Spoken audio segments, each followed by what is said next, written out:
porque la opinión de todos es importante.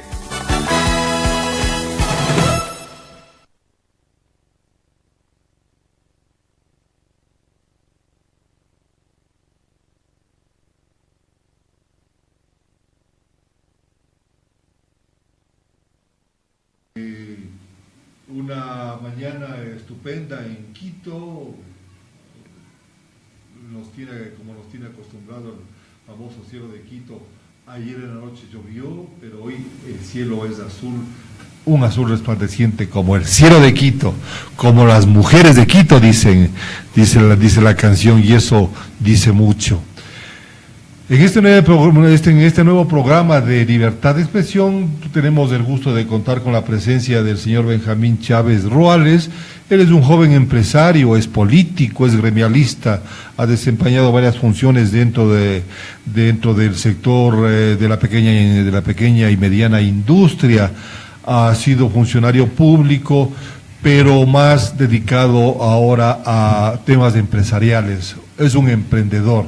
Hemos querido invitarlo para conversar con él sobre diversos aspectos del país, varios acontecimientos últimos en el Ecuador en estos últimos días, en estos 15 días de gobierno del presidente Moreno, acontecimientos que se han desarrollado pero a una velocidad vertiginosa, merecen también la atención de la ciudadanía y en este caso a través de Benjamín Chávez. Bienvenido a Libertad de Expresión, señor Chávez, y pues son 15 días de la asunción al poder del presidente Moreno, pero en estos 15 días han pasado tantas cosas que no han pasado 10 años. Sí. Bueno, primero, Pepe, muchas gracias a todos los oyentes y también televidentes a través de los medios virtuales. Hoy en día eso es lo simpático de las redes sociales que nos permiten estar en tiempo real a través de Facebook, como decíamos al inicio. Muy buen día para todos y gracias por esta invitación. ¿Sí? Bienvenido. Qué gusto estar en este medio importante. Y decía antes de empezar un poquito el comentario, decía que yo quiero hacer un agradecimiento muy formal a la UNP, porque hace más de un año, cuando hubo el terremoto en Manabí y en Esmeraldas, ustedes fueron los primeros que nos dieron la puerta para ocupar las salas y para poder recibir aquí las donaciones de la gente, que en esa época logramos mandar más de 3 camiones, cerca de 30 toneladas de ayuda, y que fue un granito de arena para la gente en ese momento. Un Dios les pague para ustedes. La UNP siempre a la orden de la ciudadanía. Muchas gracias, Pepe. Respecto a los últimos 15 días, realmente ha sido un sube y baja increíble. Algo que no nos imaginamos que iba a ser así.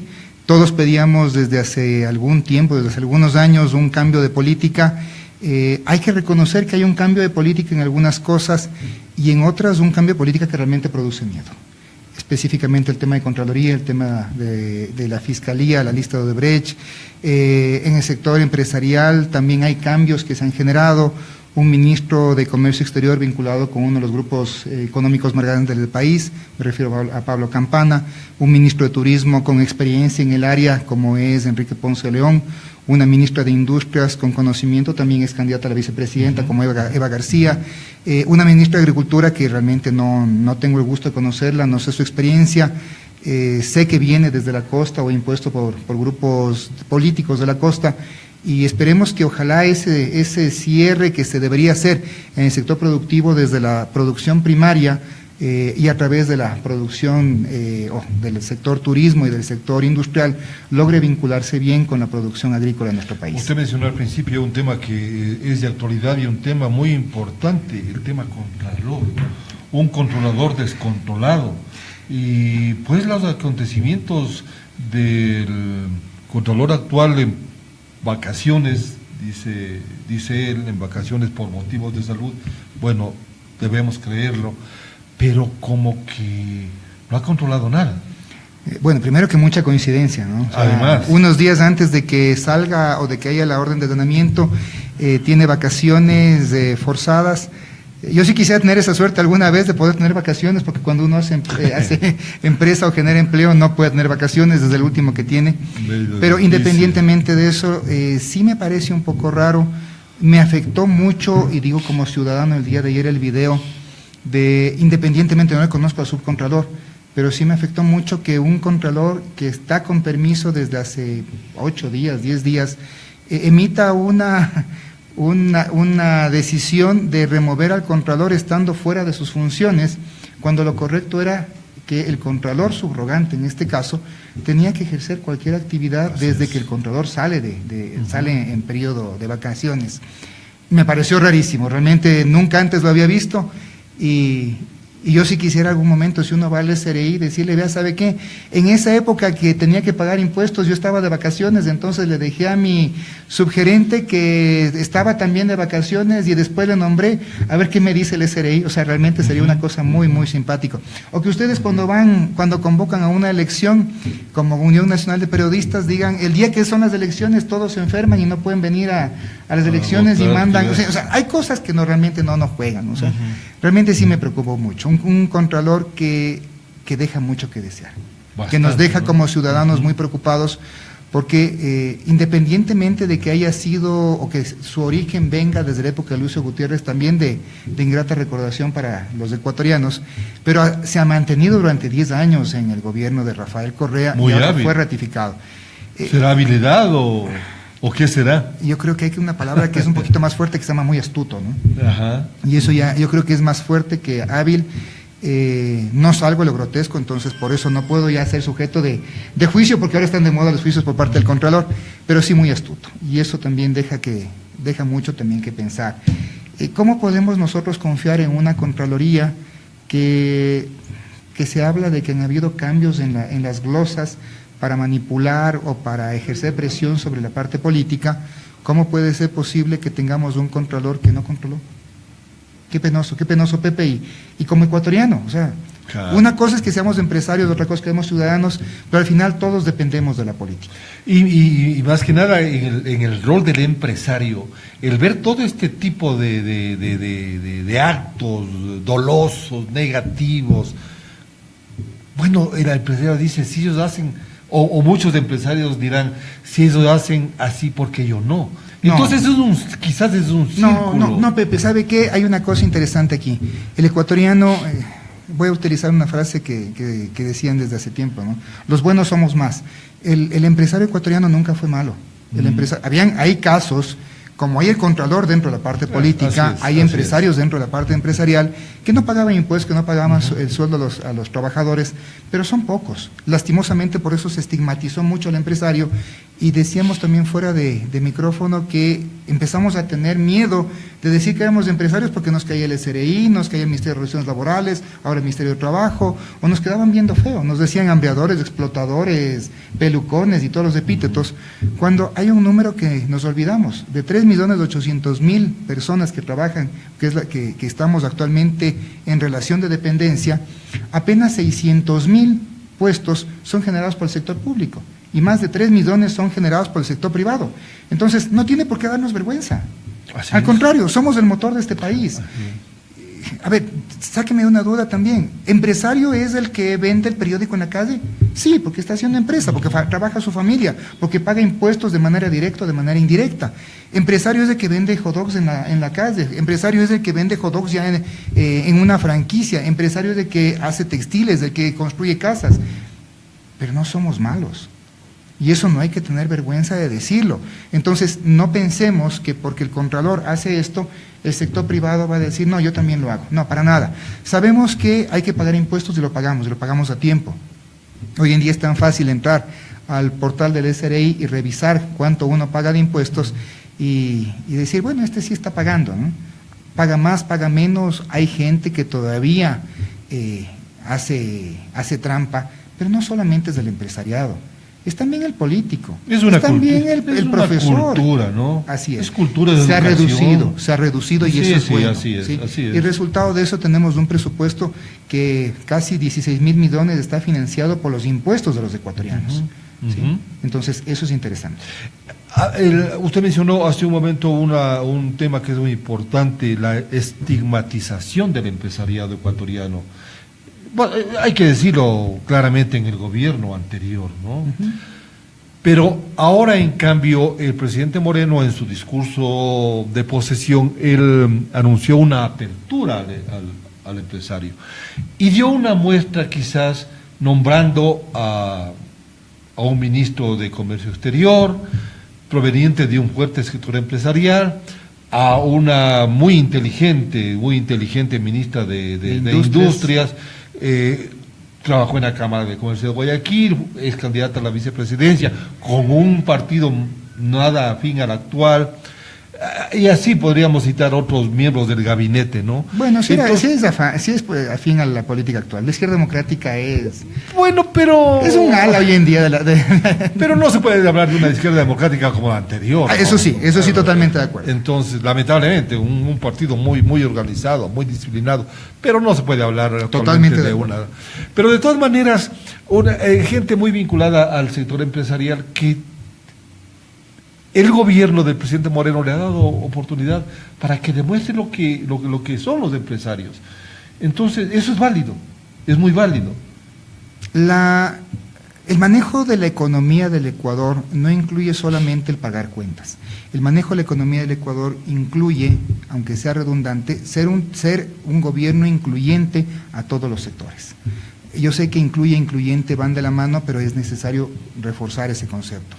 El momento que nosotros como país, no como empresarios, no como políticos, no como ciudadanos de a pie, creemos que la política no nos afecta, estamos equivocados. Hay una frase que a mí me encanta: quien no hace política, se la van haciendo.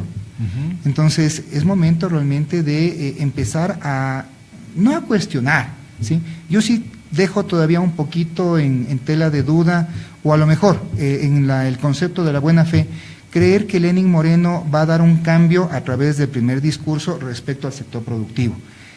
Es necesario, no podemos seguir estigmatizando, como usted lo había dicho hace un momento y como yo también lo dije, Pepe, no podemos seguir estigmatizando el sector productivo, y al abrir las puertas para que a través de su discurso inicial diga, sí, es el motor de la economía, sí, bueno, vemos con optimismo la opción de que algo va a suceder. Me preocupa todavía, y eso no hemos visto muestras del plano tributario que va a suceder. Sí, bajó el IVA del 14 al 12, pero porque se cumplía el periodo. Se eliminaron las salvaguardias porque se cumplía el periodo establecido por la OMC. Recordemos que esto no es un tema que solamente nosotros dijimos que íbamos a hacer, sino que la OMC nos estableció un periodo en el cual debían caducarse esas salvaguardas. Resultado de eso, vamos a poder tener acceso a productos lastimosamente finales más baratos. Y digo lastimosamente porque todavía existen maquinarias, materia prima, que no está catalogada como tal y que sigue teniendo aranceles del 5%, que a lo mejor no es muy fuerte, pero sí representa un sobrecargo a la producción nacional. Y maquinaria muy necesaria para la industria. Totalmente de acuerdo, es indispensable. Algo que es preocupante, cuando uno empieza a analizar la balanza comercial, es decir, la importación de maquinaria, materia prima, productos de consumo, uno se da cuenta que, si bien es cierto, se redujo la importación de productos terminados, pero también se redujo la importación de materia prima y de maquinaria. El momento que nosotros tenemos la reducción de la importación de materia prima y maquinaria, significa que el país no está produciendo o está produciendo menos. Y eso es preocupante, porque el momento que producimos menos, significa que se genera menos empleo. A través de la red social de Facebook y de Twitter, estamos promoviendo con un grupo de empresarios y de un grupo también de políticos, porque el que hace política, el que hace empresa, le gusta también un poco la política. Estamos promoviendo justamente la inclusión de los empresarios, grandes, medianos y pequeños, y que se conozca su historia.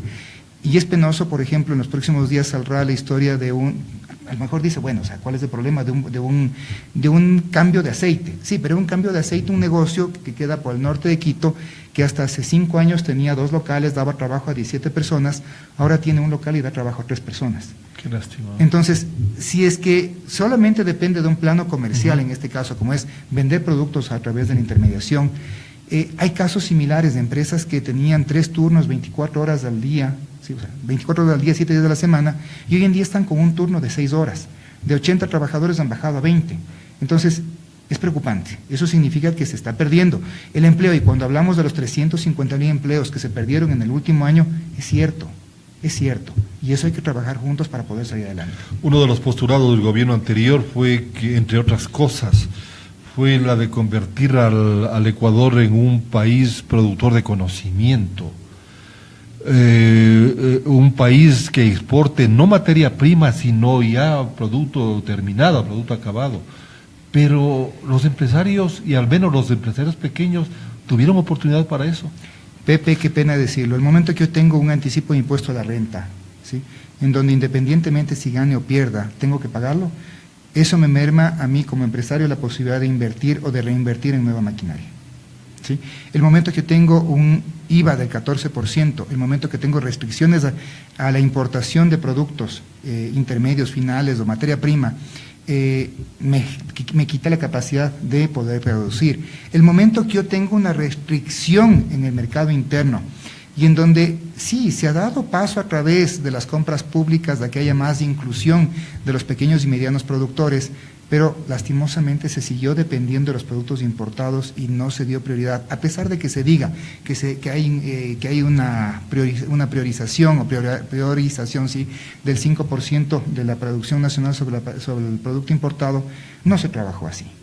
Si nosotros nos fijamos y hacemos un análisis puro de los 25,000 empresas que fueron proveedores del sector público en el año 2015-2016, en números redondos, casi el 70% de estas son importadoras. Significa que el otro 30% realmente son productores nacionales, o que, sí, si bien es cierto, no son productores, pero son intermediarios del intermediario. Entonces, eso es penoso. No hay cómo hacerlo, Pepe. No tuvimos las suficientes condiciones, a pesar de que el presidente dijo que los empresarios que no habían guardado en época de bonanza eran unos mediocres. Yo sí quisiera que un día, y digo con nombre y apellido, Rafael Correa, hubiera tenido que él dejar de cobrar su sueldo para pagar el sueldo de sus trabajadores. Eso no es ser mediocre, eso es ser responsable con la empresa. Y esas condiciones hemos tenido en los últimos años. Y el presidente Correa ofreció bajar el impuesto a la renta al 10% y más bien nos subió un tiempo. Bueno, quizás porque era una obligación moral de los ecuatorianos ser solidarios con los hermanos de Manabí y Esmeraldas, pero en cambio justamente ayer, hay una noticia respecto a esto, que la misma Contraloría dice que fondos destinados a los damnificados fueron usados en otros rubros muy diferentes.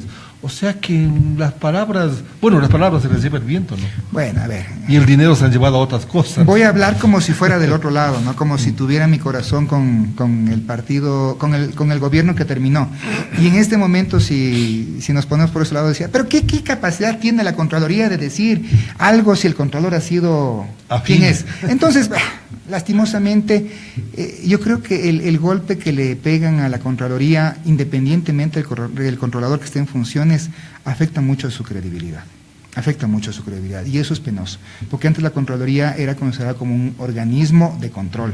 Hoy en día, qué pena decir que según los medios y según informes de Plan B, de Ecuador TV, de Ecuador Virtual, de algunos medios no afines al gobierno y que son autónomos e independientes, se habla de posibles extorsiones inclusive a través de la Contraloría. Qué pena. Puede suceder eso, ¿no? Y no sería de extrañarse, porque y no tampoco, volviendo con la misma palabra, no estigmatizar al gobierno anterior, porque en otros gobiernos se ha dado también este tipo de casos, ¿no? En la Contraloría, yo te doy, pero quítale el informe, pero parece que en el gobierno anterior se incrementó y se hizo una costumbre este tipo de arreglos. Me recuerda las palabras de Rosana Alvarado, de Gabriela Rivadeneira, pero si en el resto de países también roban, ¿por qué no se puede hablar de corrupción aquí? Oye, qué lindas palabras. Entre comillas, perdón, qué lindas palabras. No es lo correcto. Yo tengo el gusto y creo que los que estamos aquí sentados, que tenemos un poquito de historia con nuestras familias. A mí alguna vez mi papá y mi mamá me dijeron, si usted se atreve a robarse un centavo, le quemo las manos. O sea, y eran extremadamente exagerados en sus castigos cuando uno simplemente pensaba en hacer una cosa que no debía. Esa ética lastimosamente se ha perdido. Hoy vivimos en una época en donde es más vivo el que más logra hacerse de recursos que no son suyos y ve qué inteligente, qué vivo, qué sapo. Se perdió esa ética. El sabidísimo. El sabido. El sapo, ¿cómo más le saben decir? El super sapo, el sapísimo, el vivísimo, el sabidísimo. Bueno. Todos esos epítetos, qué pena. Sí, en realidad es una pena, ¿no? Ojo, lastimosamente esos 4 o 5 casos son los que se ven y que el gobierno no debe seguir permitiendo que suceda. Porque, ojo, tampoco hay gente mala. Sí, tuve el gusto obviamente de trabajar con gente brillante, con gente espectacular en el gobierno. No quisiera decir nombres, pero mujeres que fueron muy inteligentes y que sí, o sea, controlaron lo que tenían que controlar. Hombres que fueron espectacularmente brillantes y que también tuvieron mucho cuidado en el uso de recursos públicos, pero esos 4 o 5 casos son los que dan vergüenza. Y afectan tanto la credibilidad no solamente de la gente, sino del país en general. Y de la política. Y de la política. Porque, ¿qué es lo que dicen los jóvenes? El otro día conversaba con mis hijos, yo tengo mellizos de 12 años, Benjamín y Ana Cristina, y me decían, pero papi, o sea, ¿por qué? ¿Sí? ¿Por qué la gente roba? Le decía, mijito, porque no les enseñaron costumbres. Y mis hijos me decían, oye, pero es que uno no debe coger lo que no es de uno. Así es. Conocimientos básicos, por favor. Educación. ¿Sí? Y ahí le preguntaba, le decía, ¿les gusta la política? No, porque la política son ladrones. Le decía, no, mijito, la política no es mala. Los políticos que participan y hacen cosas malas en la política son los malos. La política es el afán de servicio a la gente de manera desinteresada. La política es un arte. Correcto. Así es, ¿no? Correcto. Regresemos un poquito a lo que hablábamos al principio sobre el gabinete ministerial. Sí, porque nos emocionamos y salimos del tema. Así es. ¿Cree usted que este gabinete es un gabinete de ensayo, de prueba? ¿Es un gabinete que será hasta diciembre? No. ¿Cree usted que va para largo? No, yo creo que es un gabinete que se va a mantener por lo menos 1 año y medio, 2 años. ¿Por qué? Tenemos a figuras que venían del gobierno anterior, le tenemos a Paola Pavón, le tenemos a Virgilio Hernández, no está en el gabinete, pero está dentro del buró político, le tenemos a Augusto Barrera, que fue alcalde y que es parte del buró político de Alianza País, María Fernanda Espinosa como ex canciller y ahora nuevamente canciller o ex embajadora, Miguel Carvajal, que ya fue viceministro en Agricultura y fue ministro en Defensa, y así una serie de nombres que realmente vienen desde el ala de izquierda de Alianza País. ¿Sí? Pero ellos son afines al presidente Correa. Yo no creo que sean afines al presidente Correa. Yo creo que yo les veo más como gente de izquierda, gente de izquierda formada. Yo no le veo a Miguel Carvajal apático, no apático, carismático, no carismático. No le veo afín a una línea de tendencia de derecha que apoye al sector productivo. Más bien le veo a una línea de izquierda como es Lenín Moreno. Lenín Moreno es una persona que viene de las bases de izquierda, ¿no? O sea, al igual que Ricardo Patiño, el hermano Ricardo Patiño, Doris Solís, Fernando Cordero, que son gente que se formó en la izquierda. Entonces yo no le veo como un gabinete de ensayo. Yo sinceramente no le veo como un gabinete de ensayo. Inclusive el sector productivo. Eva García, no sé cuál es la relación que tenga directamente con Lenín Moreno, pero no le veo tampoco 6 meses de ministra, le veo 1 año y medio, 2 años de ministra. Enrique Ponce León, que es el representante de Cameron en el Ecuador, ministro de Turismo, no le veo tampoco desvinculándose en los siguientes 6 meses. No, yo más bien le veo un gabinete que para el presidente va a ser sólido, aparte es un gabinete de él. Yo no veo más bien mucha gente ajena a Lenín Moreno. ¿Cree usted? A lo mejor en los sectores estratégicos. Porque tomando en consideración que en el sector económico, que es de lo fuerte, lo importante ahora en el país, hay personajes que estuvieron muy cercanos al presidente Correa y ahora están con el presidente Moreno. Claro, usted le tiene ahí, recuerde usted los 2.000 millones a los 2-3 días de posesionado, y hubo un endeudamiento terrible, y están los personajes que estuvieron con el presidente Correa y que recomendaron el endeudamiento agresivo. A ver, recordemos que aquí no hay que perder la óptica de una cosa. El presupuesto, la proforma presupuestaria del año 2017 es la misma del 2016. Y el momento que uno aprueba la proforma presupuestaria tiene los mecanismos de financiamiento establecidos. No justifico, ojo, no quiero justificar, pero sí, este endeudamiento estaba establecido desde el primer día de este año fiscal determinado por el gobierno anterior. Claro, si uno entra como presidente y tengo un hueco de 2.000 millones o de 1.500 millones, 1.800 millones exactamente, para poder pagar sueldos y obligaciones durante este mes, lo que voy a hacer es acogerme al presupuesto que estaba aprobado el año anterior. Tengo 90 días para presentar la nueva proforma presupuestaria y eso va a haber, yo estimo, si es que ahí realmente vamos a ver la política del nuevo presidente. Si es que va a haber un recorte presupuestario, veremos que sí va a haber un cambio de timón en el tema del gasto público. Me emociona que se hayan eliminado los ministerios coordinadores. Me encanta que se hayan eliminado, porque aparte de eso era un mamotreto que no coordinaba nada. Muy penoso decirlo. Pero buen vivir. No me hagas reír. Eso Esto le iba a es una decir, conversación seria. Yo le iba a decir sin sonrisas.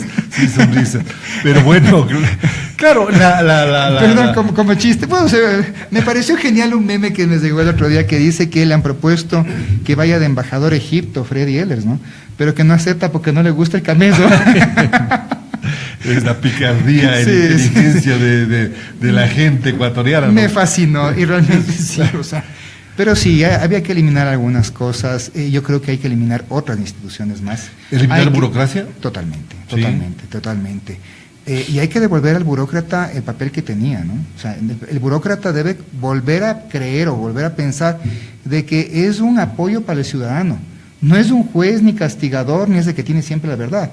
Porque uno hoy en día entra, hace algunos años que tuve el gusto de estar en el Ministerio de Industrias como subsecretario, me encontré con una persona que frente a un grupo de 60 empresarios, le dijo, bueno, aquí les vamos a empezar a enseñar cómo hacer empresa.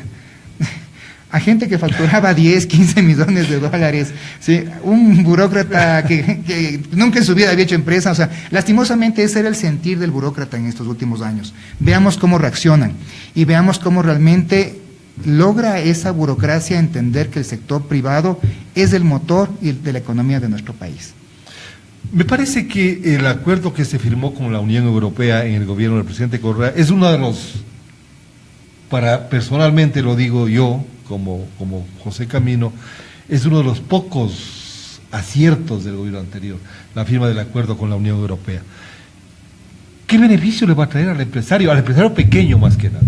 Hablemos en este caso. A ver, voy a hacer una analogía. Me gusta trabajar mucho con las analogías. Participamos, y digo participamos porque fue un equipo, no fue exclusivamente yo, en la negociación con Guatemala para la apertura de comercio.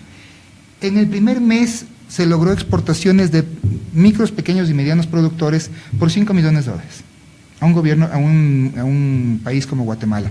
Si yo hago esa misma analogía con el potencial que tiene Europa, el potencial de los $600 millones que habla la Cámara, el Comité Empresarial, el Consejo de Cámaras y los diferentes gremios, es cierto. La única forma de que nosotros mantengamos una economía sólida es generando exportaciones. No es aumentando impuestos ni reduciendo importaciones, es aumentando las exportaciones. Europa es nuestro segundo mercado nato, nuestro primer mercado es Estados Unidos, nuestro segundo mercado es de Europa. Y es lo interesante de poder acceder a un mercado como el europeo libre de aranceles. El camarón, las flores ecuatorianas actualmente tienen, a pesar de que existe el acuerdo de exenciones arancelarias o que estaba vigente hasta el año 2015 con Europa, tenemos en este momento impuestos del 5, 7 y hasta el 15% en la exportación de productos ecuatorianos de Europa. El momento que nosotros ya finiquitemos esto y que realmente logremos ya aprovechar este acuerdo que tenemos, el mercado es gigante. ¿Y la afectación? La afectación para nosotros, a ver, hay gente que nos va a decir que la apertura de mercados es mala, porque se va a ir en contra del pequeño y del mediano productor. Amigos, hasta el día de hoy, a pesar de que hay muchas críticas, el pequeño productor siempre se ha organizado para poder salir de estas crisis económicas o de estas crisis productivas y poder exportar más. Yo no le veo a un empresario ecuatoriano quebrando porque me trajeron un producto y yo no pude competir. El empresario ecuatoriano está acostumbrado a trabajar desde hace 20, 25, 30 años en crisis. Y eso significa, si en la mitad del camino me representa cambiar de línea de negocios, el ecuatoriano lo hace. O de mejorar su línea de producción, o de cambiar su línea de producción. En el sector agricultor, que dicen que es el más afectado, hemos mejorado muchísimo de manera privada, no como política de gobierno. Hace algunos años hubo un programa en el Ministerio de Agricultura que me parecía espectacular, que era la integración de los pequeños productores con empresas ancla para lograr mejorar calidad, productividad y asegurar la exportación de estos productos a través de un tercero. Lo manejó aquí la USAID y tuvo éxito en cerca de 20 productos. El Ministerio de Agricultura empezó a formar este programa y fue Miguel Carvajal el que lo terminó. O sea, fue debut y despedida en el primer año. Eso es alguna de las cosas que no se recuerda. Yo sí me imaginé que iban a cambiar a lo mejor un poquito este esquema para apoyar más al agricultor, pero en el Ministerio de Agricultura, que es el que debería generar la política hacia el agricultor, que puede ser el más afectado, no ha hecho absolutamente nada. Pero aún así yo veo un sector productivo que va a salir adelante y va a aprovechar estos acuerdos. Pero no se firmó un acuerdo con los Estados Unidos, nuestro principal socio. ¿Será cuestión ideológica? Yo me acuerdo hace 11 años ya, en la campaña de Rafael Correa, fuera Oxy, no TLC. ¿Sí? Así es. Bueno, los dos lo cumplió, ¿no? Fuera Oxy y no TLC, ¿no? Y eso es penoso. Con eso estoy diciendo que sí, fue una cuestión ideológica. ¿Y el acuerdo del Pacífico? La alianza, donde está el Perú, está Colombia, está Chile, les está yendo muy bien. La Alianza del Pacífico es espectacular, o sea, estamos hablando de un mercado gigante. Como antecedentes, hace unos 7 años hubo un pronunciamiento, un pedido de información de parte de la Cancillería si es que se debía continuar siendo parte del comité de la Alianza del Pacífico, en donde estaba justamente Ecuador, Colombia, los países asiáticos. Generaba un gasto para el gobierno y no se había todavía logrado ninguna incorporación ni ningún beneficio. Hoy en día yo me mantengo en que sí es necesario esta alianza. Todo lo que significa apertura comercial, ¿sí? Representa una posibilidad de que el empresario ecuatoriano no capte un mercado de 14 millones, capte un mercado de 200, 300, 500 millones de dólares. Que le toca competir, sí, pero el empresario, déjenle que el empresario sabe cómo hacer eso. El empresario no tiene miedo. El empresario es el que menos se preocupa por si es que va a quebrar o no, porque el empresario real ha quebrado o hemos quebrado 1 o 2 veces y bueno, hemos vuelto a salir. Y han salido adelante, ¿no? Así es. ¿Y las empresas que han salido? Las empresas por ejemplo, que han salido, al Perú. Les va muy bien, sí, les va muy bien. Pues que también, ¿cómo puedo yo competir con un mercado como el peruano en este momento si yo para producir y exportar a Estados Unidos desde Perú tengo 0 aranceles, tengo importación de maquinaria prima, tengo zonas francas que están funcionando en Perú y puedo importar materia prima, darle valor agregado en Perú, aumentar productos agrícolas peruanos que tienen excelente calidad y mandarlo directamente a Estados Unidos. Mientras que aquí, ejemplo, espárragos, nuestro espárrago todavía es deficiente, el espárrago peruano es fuera de serie. El aguacate ecuatoriano todavía es deficiente, el aguacate peruano tiene desde hace 20 años exportando. El limón peruano, o sea, y puedo darle algunos productos que sí tuvo una política de gobierno en los últimos años por parte de Perú, mientras que aquí no lo hemos tenido. Entonces, si a eso lo aumentamos, el pagar un impuesto el rato que llega a Estados Unidos, se complica la cosa. Y eso lastimosamente como ecuatorianos debemos verlo. No es cuestión de criticar o de ponernos en una defensa ultranza o en una oposición ultranza y decir, no, es que no TLC. A ver, mis amigos, un TLC bien negociado es bueno. Un acuerdo con Europa bien negociado es bueno. Un acuerdo con los países de la costa atlántica o del Pacífico, cualquiera que sea, es bueno, pero bien negociado. Claro, es no, lo único que no hay que necesitamos. entregar por entregar tampoco. Claro, no. Es así. Pero todo es bueno, todo lo que es apertura comercial es bueno. Y hago una comparación, ¿sí? Ejemplo, yo conozco gente que produce o que empezó a producir vidrio en Ambato. La posibilidad de él era quedarse produciendo en Ambato y ser la empresa más grande en Ambato. Y venía a Quito a competir con empresas quiteñas que eran extremadamente grandes. Resultado, 20 años después, la empresa ambateña es de las más grandes en Quito, ¿sí? Y no le tuvo miedo a esa expansión. A ver, ¿cuál es la diferencia entre salir de una ciudad a otra y salir de un país a otro? Si en los dos casos lo único que voy a tener es el costo o la barrera de traslado de la mercadería a través de la línea marítima, línea aérea, como quieras marcarlo, pero el momento que yo tengo libre de impuestos del acceso a otro país, ¿sí?, se me está ampliando el mercado. Entonces, ¿por qué le tengo miedo a otro país y no le tengo miedo a otra ciudad?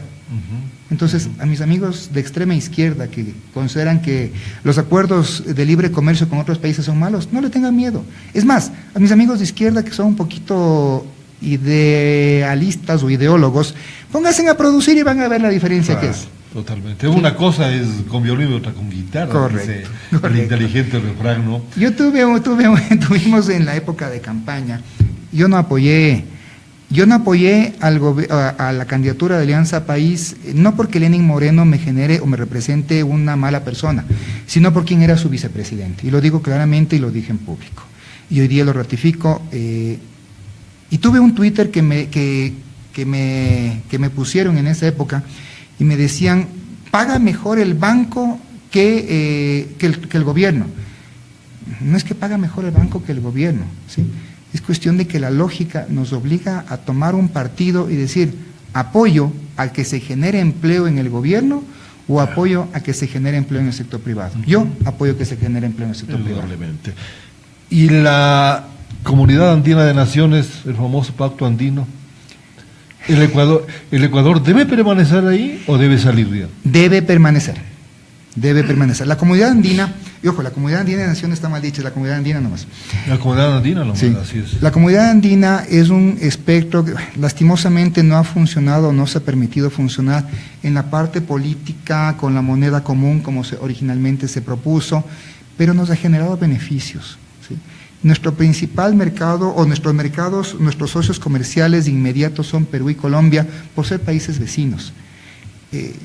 El comercio que se hace con estos dos países y al ser libre de impuestos o antes de tener las salvaguardias, las barreras arancelarias, generaba un ingreso no para los grandes, generaba una posibilidad de comercio para los pequeños y para los productores fronterizos. Entonces, no hay que pensar solamente que debemos salir de la comunidad andina porque no ha funcionado, porque es un cadáver. No, nos ha generado buenos beneficios. El comercio con Colombia es increíble. Sí, es que es deficitario para Ecuador. Bueno, apoyemos a los productores fronterizos para que seamos mejores productores, para que seamos más productivos. Nos hemos olvidado el concepto de productividad. Productividad es simplemente producir más con lo mismo que estaba produciendo antes. Si antes hacía 10 productos en 5 horas, ahora tengo que producir 10 productos en 5 horas, 11 productos en 5 horas. Eso es productividad. No, es que eso es ser explotador. No, amigos, es evitar gastos en administración, en luz, en electricidad, en agua potable, en materia prima. No hay que pensar solamente en que la productividad es hacer que el empleado trabaje más, sino es reducir menos los costos. Entonces, eso nos hemos olvidado como país. Nos acostumbramos a una dolarización que nos dio estabilidad, pero que con el boom petrolero que tuvimos de estos últimos 10 años, no nos preocupamos por reducir nuestros costos de producción. Han habido empresarios que sí lo han hecho, y resultado, esos empresarios son los que les está yendo bien. El ministro de Trabajo, el señor Ledesma, ha anunciado una serie de cambios en el sector laboral, o en la relación laboral. ¿Han tenido ustedes la oportunidad de conversar ya con el señor Ledesma? No tengo el gusto de conocer al señor Ledesma. La última reunión que yo tuve fue con el exministro Carrasco, para que tenga una idea de cómo como gremialistas o como sector productivo hemos tenido acceso a ese ministerio. Nuevamente, se estigmatizó demasiado al empresario y se creyó que dando garantías o exagerando las garantías a favor del empleado, el empleador tenía que cubrirlas, y lo único que lograron es reducir el empleo. ¿Es necesaria una flexibilización laboral? ¿Es necesario trabajar por horas? A ver, ojo, una cosa es flexibilizar y otra cosa es trabajar por horas. O sea, y ese es un concepto mal entendido. El flexibilizar es ser permisivos, ¿sí? El contrato por horas es una modalidad laboral que se establece y que está aprobada por la Organización Internacional del Trabajo, y que, oigan, no tiene nada de ser permisivos o de no ser permisivos. Es un medio o es una herramienta que como empleado y como empleador puedo utilizar. Yo participé de un proyecto hace poco en el cual habían estudiantes universitarios que estaban en sus últimos años que podían trabajar 4 o 5 horas al día en este proyecto y no pudieron porque lastimosamente el contrato laboral no les permitía tener un contrato por horas, ¿sí? O esa capacidad de trabajar por horas. Y eso es penoso. O sea, hay mucha gente que quiere trabajar por horas, hay gente que quiere trabajar en jornadas compartidas. Es decir, puedo trabajar 4 horas en la mañana y 4 horas en la tarde. Actualmente el reglamento laboral establece que debe ser un poco más de corrido la jornada laboral. Para yo poder tener jornadas dispersas, como se puede especificar, tengo que ir al Ministerio de Relaciones del Trabajo, pedir autorización, hacer aprobar mi nueva jornada, y normalmente eso toma un año, y hasta eso ya se acabó el contrato. Mucha burocracia. No, demasiado. ¿No? Cuando ahora hay medios virtuales, uno simplemente puede establecer un reglamento en donde digo, me acojo a tal capacidad laboral o a tal capacidad de horas de trabajo como empleado, y es un acuerdo entre las partes. ¿Por qué pensar que las relaciones deben estar inclusive siempre reglamentadas? ¿por qué no empezar a trabajar como funciona la justicia sajona, ¿no? En Estados Unidos, en Europa, en otros países, en donde a partir del status quo, de la experiencia, se sigue generando, no reglamentos, pero sí se sigue generando capacidad de ejercer justicia. Acá igual, tenemos la costumbre de reglamentar todo. Y al siguiente día que reglamentamos ya hay la capacidad o la norma que puede suplir a la otra cosa. Entonces, una inseguridad jurídica que no ha beneficiado para nada. Evolucionemos, ¿no? Correcto. Sí, sí. Evolucionemos. Pensemos como un país a futuro. ¿Y la relación con el Instituto Ecuatoriano de Seguridad Social? ¿O el papel del IES de aquí adelante? Bueno, a ver, aquí tenemos 2 puntos. Uno como relación como empleado, 3 puntos. Como empleado, como empleador y como jubilado. Como afiliado. Como claro, no, porque cuando soy empleado o empleador tengo afiliado y como jubilado. Sí.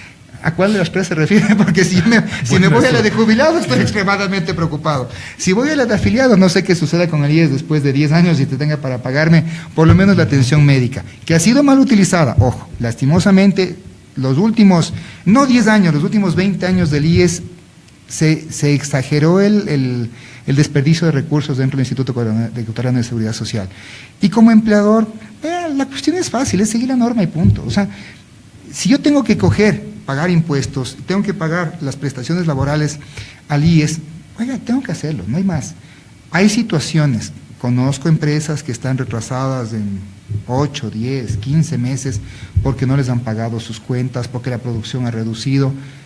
Ojo, no podemos creer que porque esta empresa, ahí sí, no supo administrar bien, no supo reducir su carga laboral, por todas las leyes que tiene para reducir el tamaño de sus empleados dentro de la empresa, tenga que afectar al resto de empleados y no pagar, por ejemplo, de prestaciones al IES. Sí. La cosa no es tan sencilla ni tan fácil. Es complicado, pero hay obligaciones que uno tiene que cumplir. Sí. Pasemos un poquito, o cambiemos de tema. Cambiemos de tema un poquito, porque también Benjamín Chávez es político. ¿Qué perspectivas le ve al gobierno del presidente Moreno? ¿Qué perspectiva? ¿Habrá cambio? Qué buena pregunta. O sea, una cosa es como uno le ve y otra diferente es como uno quiere que sea. ¿Qué perspectivas le veo? Le veo a una persona madura, le veo a un presidente maduro.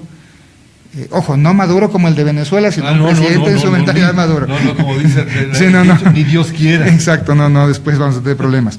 Le veo a una persona madura que con los años ha cambiado su origen político. Lenín Moreno viene, como decía, desde la izquierda radical. Le veo una persona mucho más centrada. Le veo un ser humano en el gobierno. ¿Que comete errores? Sí, comete errores, pero es mejor que se equivoque a que no sea el dueño de la verdad como eran otras personas. Y que se equivoque al comienzo. Preferible. Que consulte. Lo que me preocupa es a quién consulta. Eso sí me preocupa. Porque si yo le tengo como asesor político o le tengo como asesor económico a Patricio Rivera, le tengo a Virgilio Hernández, me preocupa mucho realmente, sí, me preocupa mucho. Ese fue el que gritó indolentes a los que no querían subir los impuestos, o el otro es el que dijo que sí, que estaba totalmente financiado el presupuesto del Estado, pero seguía endeudándonos. Entonces, eso sí me preocupa. Le veo también en una encrucijada complicada en este momento con un vicepresidente totalmente criticado, totalmente perdida la capacidad de decir o hacer algo, porque ya lo que él pronuncia, creo que un buen porcentaje de los ecuatorianos, no voy a decir qué porcentaje, pero un gran porcentaje de los ecuatorianos, que ya está por encima del 50% que no votó por Alianza País, le critica día a día. He conversado con gente que antes defendía mucho al gobierno o a Alianza País, y hoy en día también ya está en ese punto de, bueno, ¿qué habrá pasado con el vicepresidente? Hay los otros todavía ciegos, ¿no? Que dicen, no, pero solo el tío consiguió. Entonces le veo en esa encrucijada de qué le va a pasar. Le veo también complicado por la parte política, por las facciones que existen dentro de Alianza País. Porque Alianza País no es como uno se imagina una unidad monolítica, ¿no? Como saben decir los jóvenes del país, como es el mundo con hitos, ¿no? En donde todo es perfecto. No, le veo extremadamente separado, le veo con muchos disensos, manteniendo todavía esa capacidad de todos alzar la mano por un objetivo común, bueno o malo, pero al final objetivo común para ellos. Le veo como una asamblea que, independientemente de que tenga mayoría, Lenín Moreno como tal no tiene mayoría dentro de la asamblea. ¿Cree usted que le pusieron al vicepresidente Glass como una cuña para molestar al gobierno de Moreno? Yo no le veo a Jorge Glass para molestar a Lenín Moreno. Yo le veo a Jorge Glass como la tabla de salvación para muchos temas que quedaron pendientes dentro de los sectores estratégicos. Por ejemplo, Manduriaco, preguntémosle a la Comisión Anticorrupción, tenemos el tema de la refinería del Pacífico, el Aromo, tenemos, a ver, por favor, nos estamos olvidando de los tanques de almacenamiento de gas en Libertad que están hundiéndose, y así tenemos una serie de proyectos que lastimosamente todavía están seriamente cuestionados. ¿Que han habido cosas buenas? Claro que han habido cosas buenas. Pero esas cosas buenas que han habido han sido carísimas, o sea, no podemos justificar, o sea, me compré, ¿se acuerdan ustedes del Andino? ¿Sí? Sí. Me compré un Andino en $10 millones, oiga, pero qué lindo carro, sí, pero es carísimo. claro. O sea, es que sirve para caminar, sí, pero es carísimo, o sea, no está bien. Entonces yo también acabo de comprar una planicie en el Aromo por 1.200 millones, que es carísimo. Entonces, no justifica lo bueno que ha habido con todo lo que nos ha costado. Porque al final, ese dinero es nuestro. La gente más pobre o de la gente extremadamente pobre dice, no, pero es que yo no pago. Aunque sea una gaseosa al año se toman y eso genera impuestos. Así es. O sea, conduélanse. Y el caso los casos de corrupción que han afectado pero tremendamente no en sí al gobierno, sino al país, a su sociedad. Qué pena que como sociedad, como país, nos preocupemos más porque Antonio Valencia fue capitán del Manchester, porque la Liga de Quito no está ganando un solo partido, porque el Emelec que fue bicampeón, o porque el Barcelona clasificó en sus 2 o 3 primeros partidos de la siguiente etapa, que nos preocupe más realmente la corrupción en nuestro país. Significa que todavía somos un país inmaduro. Es falta de educación. Que me importismo. ¿Una mala educación? Es una mala educación. Y ahí vamos con el tema justo de export, que me decía hace un momento. Una de las políticas de gobierno era exportar conocimientos. No es malo. O sea, es más, Japón hace 50 años se planteó eso. Uruguay hace 20 años se planteó eso. Y hoy en día tenemos un Uruguay que está aquí, vecino nuestro, bueno, no al lado, pero dentro de América Latina, que ya exporta software, que exporta conocimiento, o sea, y se nos adelantó en eso. Pero para nosotros poder exportar conocimiento, lastimosamente, vamos a tener que esperar, no a nuestra generación, no a la generación de los que están en los 50, 60, 40 años, sino a los niños, a los jóvenes que recién están formándose. Eso significa que tenemos que esperar 20 años para poder hacer eso. Que hay actualmente buenos conocimientos, sí los hay, pero han sido conocimientos privados, que todavía no se logra esa vinculación entre sector privado, sector público y universidad. No se ha logrado. Había un experto que lo entrevisté hace algunos días, manifestaba que hay que volver los ojos al campo, dejar ya el tema del petróleo como la principal fuente de financiamiento del presupuesto del Estado y volver los ojos al campo. Apoyar a la pequeña y mediana industria, que ahí está la semilla para hacer una cosa más grande y poner al Ecuador no como productor neto de materia prima, sino ya de producto terminado. El Ecuador tiene una característica que no es que no otros países tienen, sino que muy pocos países tienen. Tenemos la capacidad de producir flores espectaculares, pero al otro lado del mundo, en Nigeria, también ya están produciendo flores muy similares por la cantidad de horas de sol que tienen, más baratas por el pago de mano de obra que tienen en esos países y por la cercanía con Europa. Si lo logramos hacer con las flores, si lo logramos hacer con el camarón, si lo logramos hacer con el banano, ¿qué nos impide hacer con otros productos como la quinoa, como el frijol, como el chocho, el maíz, el tostado? O sea, hay productos que son íntegramente andinos, no son ecuatorianos, pero son andinos, y que el mercado cautivo en otros países es ese mercado nativo ecuatoriano, nativo colombiano, nativo peruano, al cual sí podemos acceder.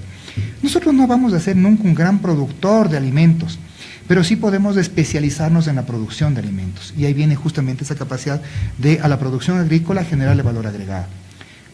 A lo mejor no vamos a competir con la China en la producción de arroz, pero sí podemos competir con Estados Unidos, que importa el arroz de la China, y a lo mejor mandarle un tipo de cereal que sea producido a partir del arroz y el banano ecuatoriano. Ejemplo, eso es lo que nosotros debemos hacer y es lo que se planteó. Hace algunos años, en el año 2008, tuve el gusto de encabezar el Fondo de Desarrollo de la Pequeña y Mediana Empresa aquí en el país, que es un proyecto que se originó en el BID, después se hizo cargo del Ministerio de Industrias a través del CODEPYME y después como Subsecretaría de Pymes nos hicimos cargo de este proyecto. Y yo estuve desde el inicio de ese proyecto, en donde justamente se apoyaba a las empresas a generar valor agregado en su producto. La fabricación de matrices, de nuevos productos, de productos piloto, de acceso a mercados. Qué pena haber visto que fue un buen inicio, hubo una muy buena expectativa, el empresariado ecuatoriano, y no digo el quiteño, el ecuatoriano estaba dispuesto a invertir y el gobierno o la autoridad de ese momento, la ministra en esa época, simplemente decidió revertir este proceso y lo dejó en cero. Y lo suspendió. Qué pena, qué pena. Habían fondos aprobados por parte del gobierno por casi $100 millones para los siguientes 5 años. Había ya un consenso entre los empresarios de invertir un porcentaje y que el gobierno les apoye, ¿sí? El conocimiento iba a ser general para todas las empresas. Es decir, yo, por ejemplo, generaba un nuevo piloto, un nuevo prototipo para el micrófono. Y durante un tiempo esta empresa tenía la iniciativa de poder producirlo, pero no significaba que como el producto, el dinero era público, el resto de empresas también no podían acceder a ese producto. Y se hablaba ahí sí de encadenamientos productivos. Qué pena porque las autoridades del sector productivo, y aquí sí hay que dar nombres, Natalie Celi, Verónica Sion, en su momento Javier Abad, posteriormente el ministro León, Ramiro González, que fue un ministro de Industrias catastrófico, nunca apoyaron al sector privado, al sector que generaba valor agregado. Qué pena decirlo así. Y usted topó también hace un momento una cosa que es muy importante, el divorcio entre la universidad y la empresa. Si tenemos Yachay, una universidad a la que se le ha dado ingentes cantidades de dinero en todo, en infraestructura, en equipos, etcétera, etcétera, etcétera, pero Yachay ya tiene como 3, 4 años. Tengo buenos amigos en Yachay. Y me da vergüenza lo que voy a decir. Me parece una falta de respeto al ecuatoriano que un mes antes de las elecciones saquen la pantomima de la producción o la inversión de $3,000 millones por parte de HP, por parte de Tesla, que después fue desmentida. Y hoy en día esa pantomima y ese gasto de recursos, yo ahí sí quisiera que el nuevo Contralor diga, a ver señores, ¿dónde está? ¿Por qué hicieron esta fiesta? Y devuelvan la plata. Por lo menos que devuelvan la payasada que hicieron ahí frente a 200, 300 personas. Y qué vergüenza, si así se maneja Yachay, con esa superficialidad por parte del que fue secretario René Ramírez o del que funge de gerente actualmente Héctor Rodríguez, qué pena por Yachay. Qué lástima, ¿no? Qué pena, qué pena. 4.500 hectáreas destinadas a la producción y que no produzcan nada, sino que se dediquen a producir rábanos, o sea, por favor. Creo que hay más. Y localizado en una extensa zona netamente agrícola que se la perdió. Yo tengo el gusto de conocer, no a uno, a todos los productores que les expropiaron esas propiedades, esos terrenos donde actualmente queda Yachay, y eran tierras 100% productivas. 100% productivas. Es más, una de las propiedades más grandes, cerca de 800, 900 hectáreas, daban trabajo a más de 400 personas. Tenían una facturación anual que pasaba de los $25 millones. Entonces, eran tierras productivas. Y ahora lo que tengo es un gasto ingente ahí de gente que no hace absolutamente nada, de una investigación que es penosa, en donde ojalá algún día los estudiantes de Yachay Tech puedan tener acceso a tecnología real. Pero digo, a mí Yachay como idea es espectacular, pero como realidad es muy penoso. ¿Quién ha fallado? ¿La empresa, los empresarios o las universidades? Las ¿O dos. el gobierno? No, es un tema compartido, es un tema compartido. El empresario, voy a poner un ejemplo claro. Hace algunos años logramos que X empresa productora de cosméticos que importaba todos los catálogos, los envases desde México, ¿sí?, se reúna con un grupo de 15 productores del área, del sector de impresión, del sector de imprenta, del sector gráfico. Y les propuso, bueno, si ustedes me pueden suplir esta cantidad de productos que yo compro o que importo, yo les compro a ustedes si es que me cuesta por lo menos lo mismo. Se hizo un estudio, se trabajó con ellos, y el momento que fue de sentarse con las 15 empresas, y ahí tuvimos el apoyo de 2 universidades, el momento que fue de sentarse las 15 empresas y decir, bueno, a ver, estas son mis cuentas, esto me cuesta producir, no quisieron hacerlo. Y ojo, todas utilizaban máquinas Heidelberg, todas utilizaban tinta Pelican, todas utilizaban papel Kimberly, o sea, no había nada que ocultar, ¿sí? Claro, no, es que mi secreto, o sea, ¿cómo le voy a decir cuánto me cuesta producir al de al lado? O sea, a ver, amigos, hay algo que se llama bien común. Entonces, lastimosamente todavía falta eso, o sea, y sí nos queda un espectro de creer que yo como empresario tengo la varita mágica y solo yo puedo hacer las cosas. Vivimos en una economía globalizada en donde todo es conocido. Yo me meto al internet y puedo sacar el precio de la impresora, de la tinta, del papel, del cartón, absolutamente de todo con precios internacionales. Hago un análisis fácil, subiéndole el 45%, que es lo que me cuesta importar cualquier producto acá al Ecuador, puedo tener mi costo por productos de aquí. Entonces, esa vinculación entre empresario, gobierno y sector privado, y universidad, sí se ha quedado corta. El gobierno, ojo, y eso es algo interesante que dentro de la Ley de Educación Superior establece que la universidad debe tener horas o proyectos o número de unidades técnicas para investigación. Pero nuevamente, mientras no tengamos realmente investigadores no lo vamos a lograr. ¿Cómo puedo yo pensar que mando a un estudiante a que se vaya al MIT, la mejor universidad del mundo, regresa al Ecuador con una maestría en el MIT y venga a ganar acá, con suerte, $2.500, con suerte, ¿no? Usted lo ha dicho, con suerte. Entonces, sí. no, todavía nos falta eso. Sí. O sea, yo tengo gente, tengo una buena amiga, no mía, de mi esposa, que fue la primera ecuatoriana que logró una maestría en X país europeo, con todos los gastos pagados. Le tocaba regresar al Ecuador y trabajar 70 meses para devengar esa maestría.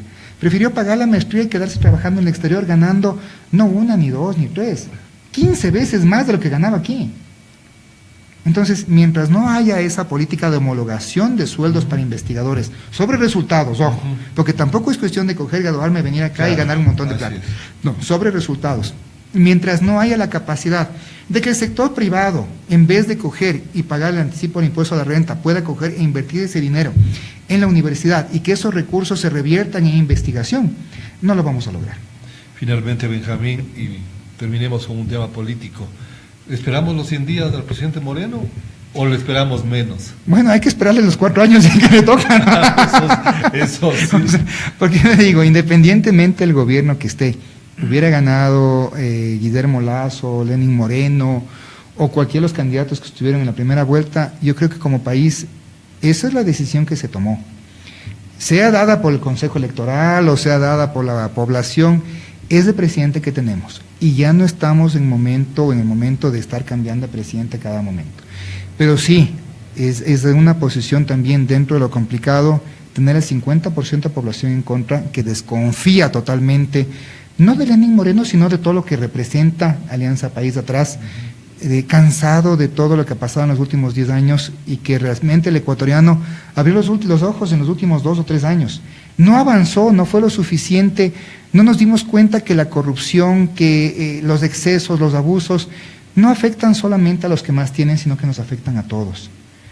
Y lastimosamente nos toca, primero, esperar esos 100 días, segundo, exigir que cumpla con lo que ofreció, y tercero, como ecuatorianos, poner nuestro grano de arena y seguir trabajando, y si es que el presidente no cumple, pues bueno, también ser un tema, cambiar un poco la oposición y ser propositivos, porque la cosa no es solamente decir, oigan, está mal, sino, a ver, esto está mal y esto se debe hacer, diferente que ellos no hagan caso.